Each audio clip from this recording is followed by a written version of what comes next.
Fenomena kebakaran hutan dan lahan yang setiap tahun melanda Jambi, akhirnya di tahun ini nyaris tidak terjadi lagi.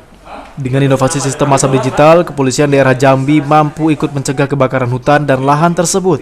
Sehingga di tahun ini hingga memasuki waktu datangnya musim penghujan pada Oktober saat ini, bencana tahunan kabut asap dapat dihindarkan. Asap digital merupakan program unggulan yang merupakan inovasi kepolisian daerah Jambi untuk memantau adanya kemunculan titik api secara digital.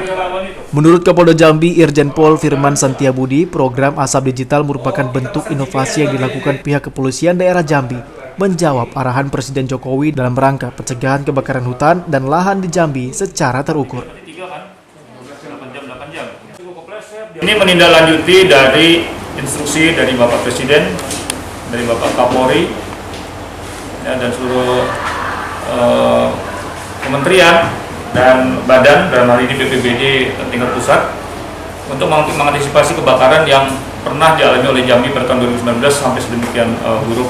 Yang beliau memberikan atensi secara khusus dalam hal ini untuk kita betul-betul menyiapkan sehingga kejadian bisa kita eliminasi. Ini sekali lagi untuk mempercepat pemadaman api.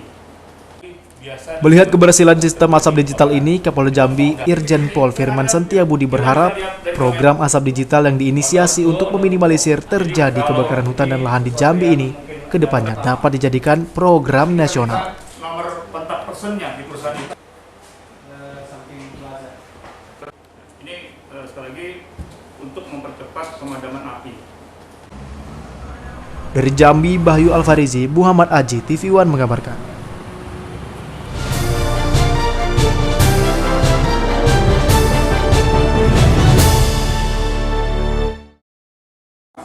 Dalam kegiatan beberapa hari lalu ketika berkunjung ke Jambi, Panglima Kodam II Sriwijaya, Majen TNI Agus Suhardi meluangkan waktu khusus untuk meninjau aplikasi asap digital di ruang Command Center Polda Jambi.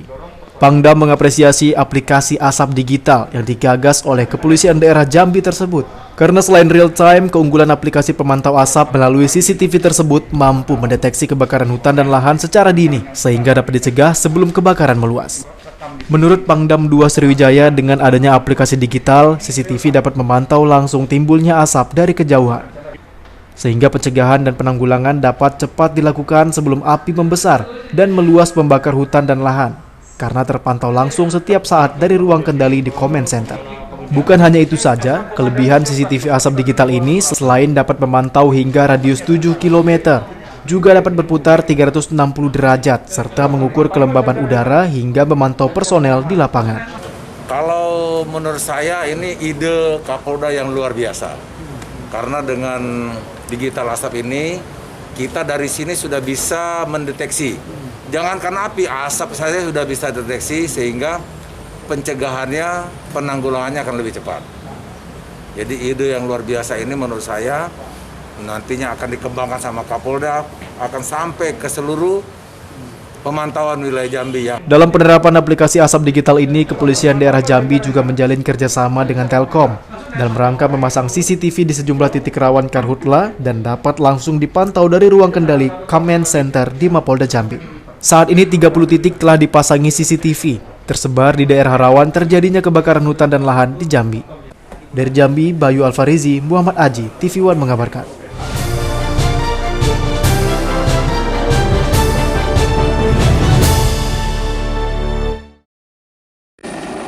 Untuk mengcover luasan hutan dan perkebunan di Jambi yang rawan terbakar, Kepolisian Daerah Jambi bekerjasama dengan perusahaan jaringan Telkom dan sejumlah perusahaan perkebunan berencana akan memasang 30 kamera CCTV. Untuk menjalankan program ini, Polda Jambi telah menyiapkan ruang kontrol atau disebut Command Center yang berada di salah satu ruangan Mapolda Jambi. Di ruangan kendali ini akan ada 6 orang petugas bergantian selama 24 jam untuk memantau titik api serta asap sehingga dapat ditanggulangi dengan cepat. Aplikasi Sistem Analisa Pengendalian Karhutla Digital atau asap digital merupakan aplikasi yang memuat berbagai macam informasi terkini atau real time.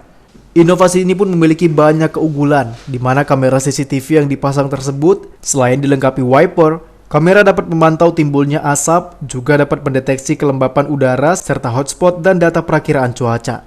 Kamera CCTV tersebut juga bisa memantau dari kejauhan hingga radius 7 km atau untuk wilayah dengan keluasan hingga 1.200 hektar dan berputar 360 derajat. CCTV yang bisa digunakan untuk live auto monitoring, manual zoom, available playback 2 bulan, kemudian sensor yang bisa menampilkan suhu udara, kualitas udara, dan kelembaban udara. Lewat aplikasi ini juga keberadaan personel Polri, TNI, BPBD, Manggal Agni, maupun sejumlah relawan lainnya juga dapat terpantau. Dengan adanya sistem aplikasi asap digital ini, kebakaran hutan dan lahan yang biasa terjadi di Jambi setiap tahunnya, maka di tahun ini dapat dicegah semaksimal mungkin.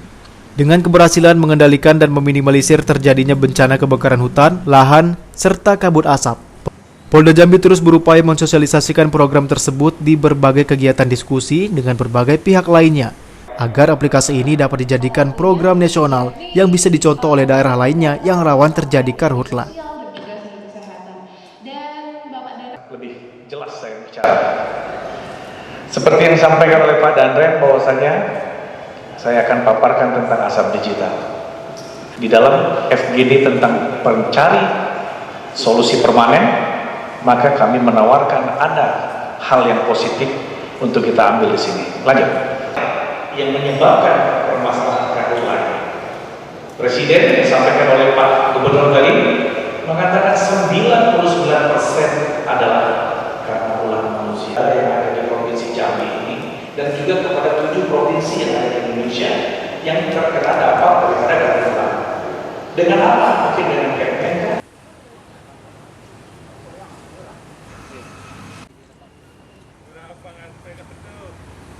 Dari Jambi, Bayu Alfarizi, Muhammad Aji, TV One mengabarkan.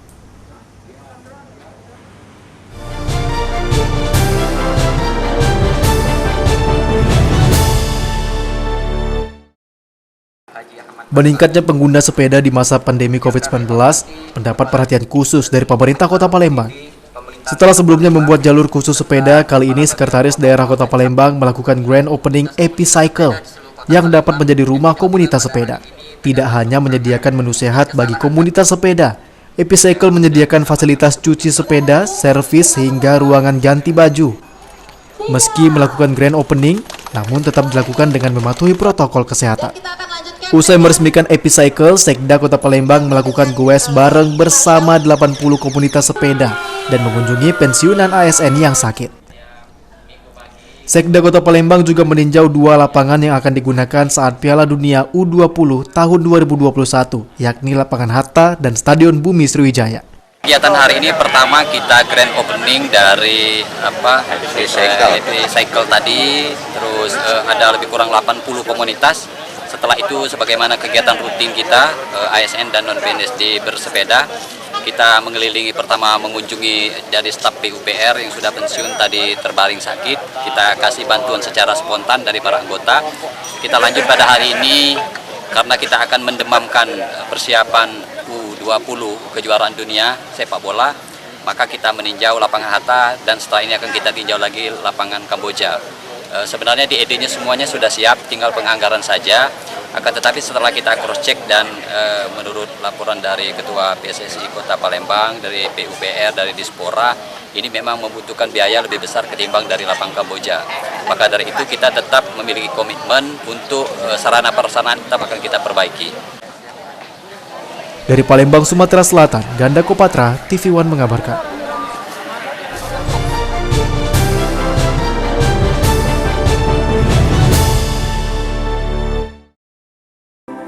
Setelah melalui masa penjaringan dan proses panjang, pemilihan Ketua Umum Komite Olahraga Nasional Indonesia atau KONI Kabupaten Lahat periode 2020-2024 resmi dinahkodai oleh Kalsum Barevi.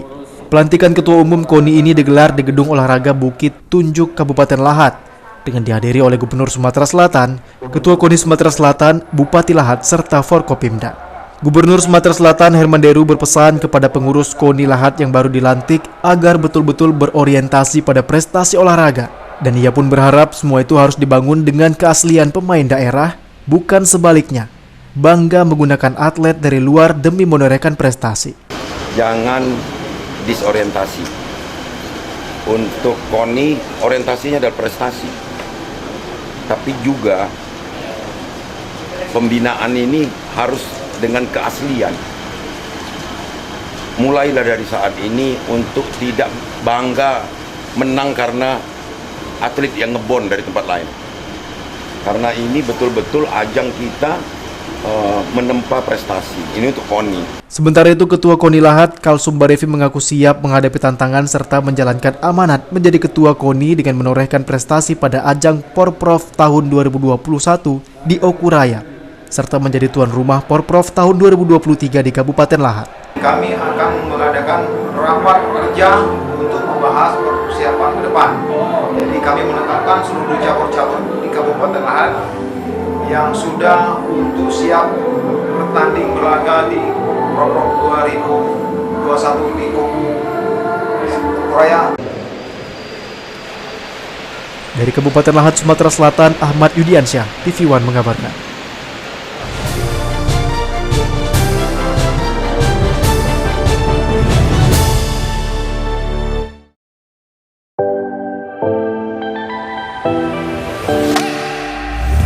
Berbekal semangat yang mengalir dari Sungai Musi, kini Muba meneguhkan diri sebagai daerah destinasi wisata olahraga atau sport tourism.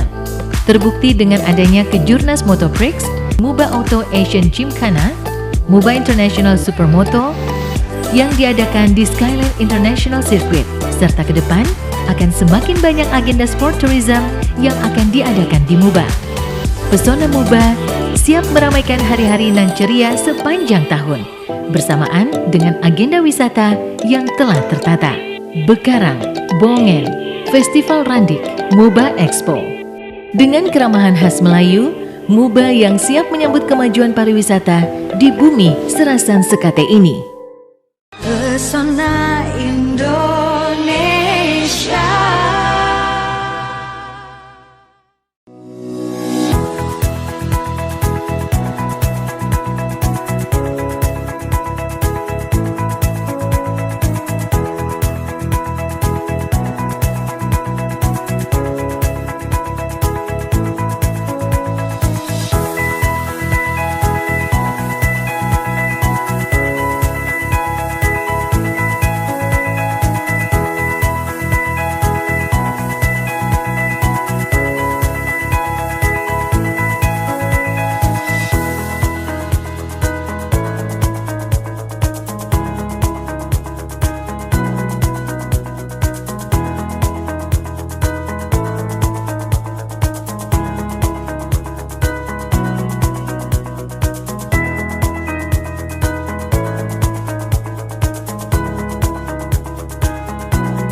Dalam rangka Hari Lahir Pemuda Pancasila ke-61, para kader Pemuda Pancasila Oku adakan bakti sosial dengan memberikan bantuan ke beberapa panti asuhan dan bagi-bagi masker di ruas Jalan Protokol Batu Raja.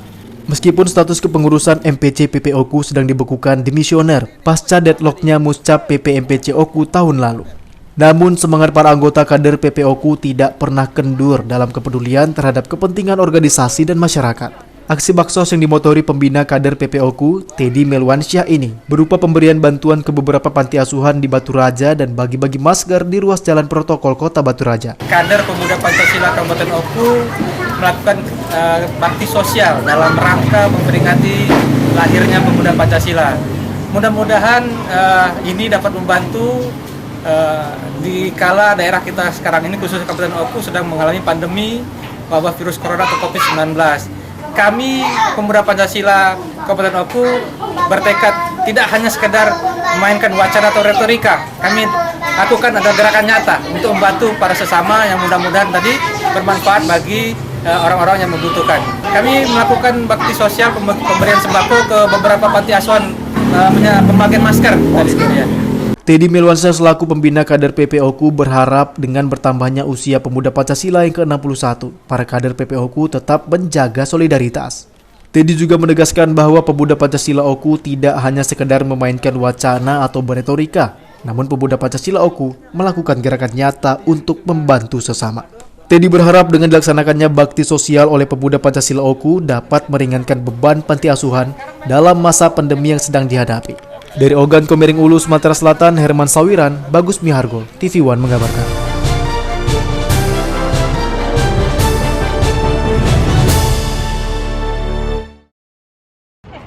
Gubernur Sumatera Selatan Herman Deru bersama Wali Kota Alpian Maskoni dan Wakil Wali Kota Muhammad Fadli melakukan peletakan batu pertama pembangunan gedung olahraga atau GOR di Dusun Keban Agung, Kelurahan Uluh Lurah, Kecamatan Pagar Alam Selatan, Kota Pagar Alam, Sumatera Selatan. Turut dihadiri anggota DPRD Provinsi Sumatera Selatan Alfrenzi Panggarbesi, Ketua DPRD Pagar Alam Jenny Sandiah, beserta anggota DPRD Pagar Alam, Kapolres Pagar Alam AKBP Doli Gumara, Forkopimda, SKPD Pemprov Sumatera Selatan, SKPD Pemkot Pagar Alam, serta masyarakat Pagar Alam.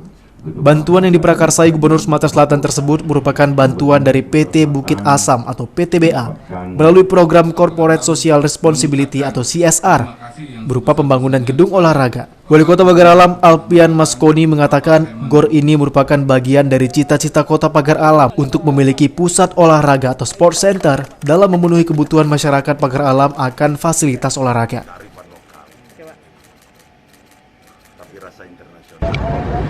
Bangunannya memang membanggakan. Tadi diceritakan Wali Kota baru ini, bangunannya seperti ini yang untuk fasilitas olahraga.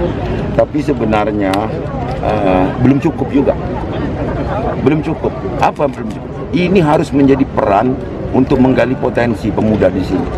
Jangan kita hanya sukses menonton, jangan kita hanya sukses menyelenggarakan, tapi sukses juga di prestasi. Harapan saya anak-anak muda Pagar Alam akan tergelitik untuk memanfaatkan ini sehingga muncul bibit-bibit baru, apapun cabang olahraganya, yang jelas untuk membawa nama daerah yang sekaligus menjadi memarketing daerah ini agar orang tahu Pagar Alam ini tidak kalah dengan. Dari Pagar Alam Sumatera Selatan, Kiki Habibi, TV One mengabarkan.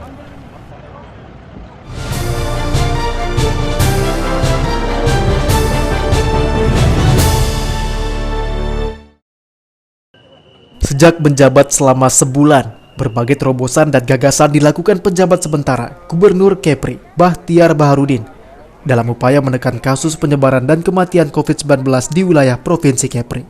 Salah satu gagasannya yaitu program 1 juta masker yang dibagikan untuk masyarakat serta berbagai stakeholder di seluruh wilayah kabupaten dan kota di Kepulauan Riau. Pembagian masker gratis tersebut selain untuk mencegah dan menekan penyebaran COVID-19, juga dalam rangka menyambut pilkada serentak yang diharapkan akan berjalan lancar dengan slogan Pilkada Sehat. Selain masker dan berbagai kebutuhan untuk pelindung diri, pejabat sementara Gubernur Kepri juga mendorong kepada seluruh rumah sakit, baik pemerintah dan swasta, untuk menambah peralatan medis terutama ventilator sebagai alat bantu pernafasan. Khusus untuk rumah sakit pemerintah, pejabat sementara Gubernur Kepri berharap setiap kabupaten kota dan provinsi Kepri merancang pengadaan ventilator pada APBD tahun 2021 mendatang. Menurut Bahtiar, jumlah ventilator di rumah sakit yang ada di Kepri saat ini sangat minim. Kita ada 3 ya Pak, alat kalau ventilator ada 3, terus ada juga alat bantu pernapasan. Tapi ini kan harus semuanya bos, bukan hanya di provinsi, termasuk swasta juga, termasuk juga di kabupaten kota, gitu kan.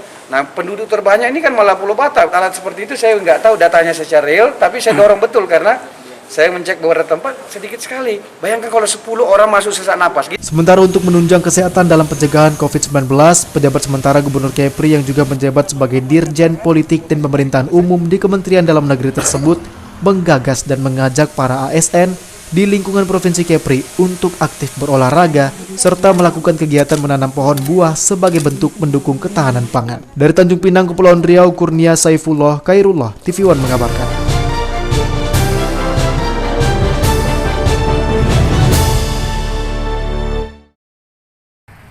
Anggota Komisi 5 DPR RI Hana Gayatri melakukan kunjungan kerjanya pada Sabtu 24 Oktober kemarin ke Kabupaten Patlawang. Kedatangan anggota DPR RI dari fraksi Partai Amanat Nasional ini disambut langsung oleh Bupati Patlawang Joncik Muhammad. Berbagai agenda pembangunan prioritas dibahas dalam pertemuan tersebut, diantaranya percepatan pembangunan jembatan penghubung Ulu Musi Paiker dengan target penyelesaian pada tahun 2021 mendatang. Pelebaran jalan nasional mulai dari gerbang perbatasan Patlawang, Lahat hingga ke pusat kota Tebing Tinggi yang direncanakan pengerjaannya pada tahun anggaran 2022, di mana jalan tersebut menjadi 2 jalur atau double track. Dalam kunjungannya kali ini, Hana Gayatri juga mengapresiasi kinerja yang telah dilakukan oleh Joncik Muhammad selaku Bupati Empat Lawang. Menanggapi usulan-usulan itu, saya nggak pusing.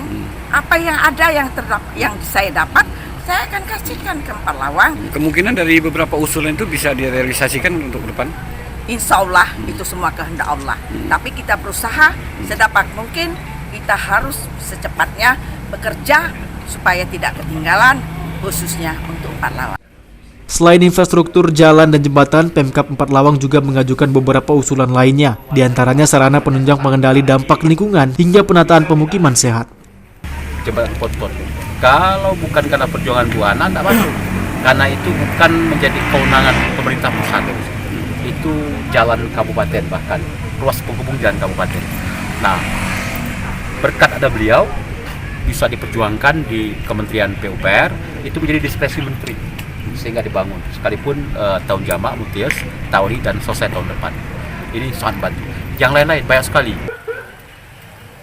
Dari Empat Lawang, Sumatera Selatan, Arwin ZA, TV One mengabarkan.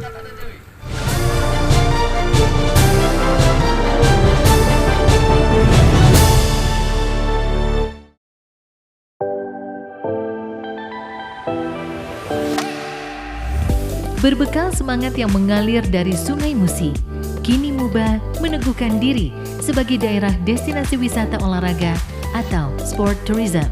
Terbukti dengan adanya Kejurnas Moto Prix, Muba Auto Asian Gymkhana, Muba International Supermoto yang diadakan di Skyline International Circuit, serta ke depan akan semakin banyak agenda sport tourism yang akan diadakan di Muba. Pesona Muba siap meramaikan hari-hari nan ceria sepanjang tahun, bersamaan dengan agenda wisata yang telah tertata. Bekarang, Bongen, Festival Randik, Muba Expo. Dengan keramahan khas Melayu, Muba yang siap menyambut kemajuan pariwisata di bumi Serasan Sekate ini. Pesona Indonesia.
Sidang pra-peradilan pengerusakan tambak yang dikeluarkan surat SP3 atau surat penghentian penyidikan perkara oleh Polda Lampung yang digugat oleh pemohon dikabulkan Pengadilan Negeri Tanjung Karang, Bandar Lampung.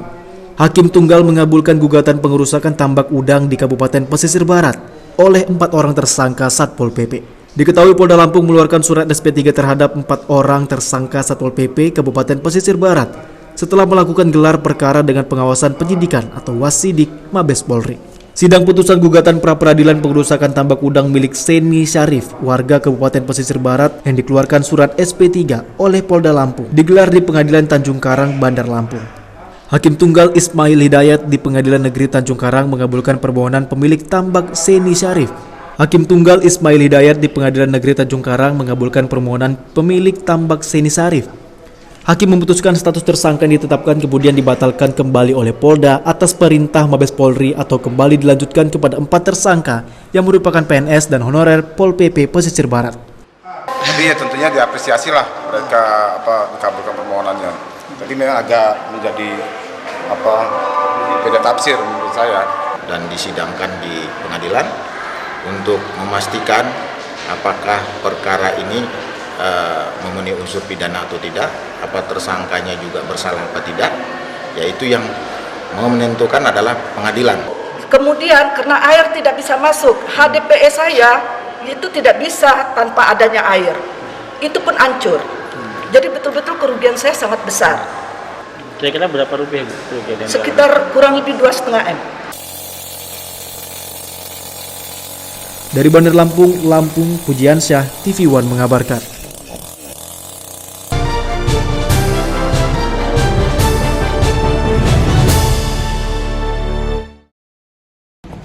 Dalam memperingati hari jadi Partai Golkar ke-56, DPD Partai Golkar Prabu Muli menggelar apel ziarah dan tabur bunga di Taman Makam Pahlawan, Kota Prabu Muli, Sumatera Selatan. Apel ziarah dan tabur bunga dipimpin langsung Ketua DPD Partai Golkar Prabu Muli, Syamdakir Edi Hamid, dan dihadiri Ketua DPRD Kota Prabu Muli, Sutarno, anggota DPRD dari Partai Golkar, Welizar, Apriansyah, Zainuddin, dan seluruh kader Partai Golkar Kota Prabu Muli. Ketua DPRD Partai Golkar Prabu Muli, Syamdakir, mengatakan kegiatan tersebut bertujuan mengingat jasa-jasa para pahlawan yang telah membawa negara Indonesia menjadi negara yang merdeka. Ini bertujuan mengembalikan ingatan kepada kader Golkar agar selalu ingat kepada sejarah dan ingat kepada pejuang-pejuang. Lebih lanjut, Syamdakir mengajak seluruh kader partai berlambang pohon beringin ini untuk menjadi pelopor pencegahan penyebaran virus corona sehingga ekonomi kembali pulih. Momentum pada HUT Golkar ini mengusung tema kesehatan pulih, ekonomi bangkit, pilkada menang. Kegiatan hari ini rangkaian dalam rangka hari ulang tahun Partai Golkar ke-56 dan ini dilaksanakan di seluruh Indonesia. Dan hari ini rangkaian yang pertama kita lakukan yaitu ziarah ke makam pahlawan. Selanjutnya tanggal 21 besok itu tasyakuran, potong tumpeng bersama, dan dilakukan juga secara daring untuk seluruh Indonesia. Kita ikutin. Selanjutnya tanggal 25 itu kita mengadakan kegiatan 3M, memakai masker, menjaga jarak, dan mencuci tangan dengan kita membagikan masker kepada masyarakat. Dari Prabu Muli, Sumatera Selatan, Kiki Habibi, TV One mengabarkan.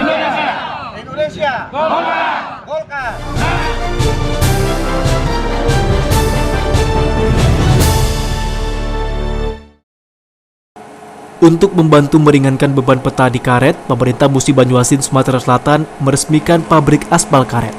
Pabrik aspal karet ini berbahan utama lateks. Peresmian pabrik aspal karet ini dibuka langsung oleh Bupati Musi Banyuasin bersama staf Kementerian PUPR dan Gubernur Sumatera Selatan. Inilah pabrik aspal karet yang ada di Kota Sekayu, Musi Banyuasin, Sumatera Selatan. Pabrik aspal karet ini diresmikan langsung oleh Bupati Musi Banyuasin, Dodi Reza Alex Nurdin, bersama Gubernur Sumatera Selatan, Herman Deru, serta staf khusus Kementerian PUPR Ahmad Ghani Ghazali. Pabrik aspal karet ini mampu menampung lateks sekitar 4 hingga 5 ton untuk bahan pencampuran aspal. Sementara pabrik aspal karet ini mampu menghasilkan lebih dari 17 ton dalam seharinya. Umur rencana itu kan nggak bisa kita prediksi sekian tahun. Itu kan tergantung kalau memang masyarakat mematuhi aturan yang bagaimana disampaikan tadi. Itu bisa umurnya rencananya lebih lama lagi jalan. Kita tidak bisa prediksi sekian tahun, tapi yang jelas konstruksi dengan menggunakan aspal karet ini jelas umur rencananya itu lebih lama dari umur rencana biasa. Kenapa aspal karet?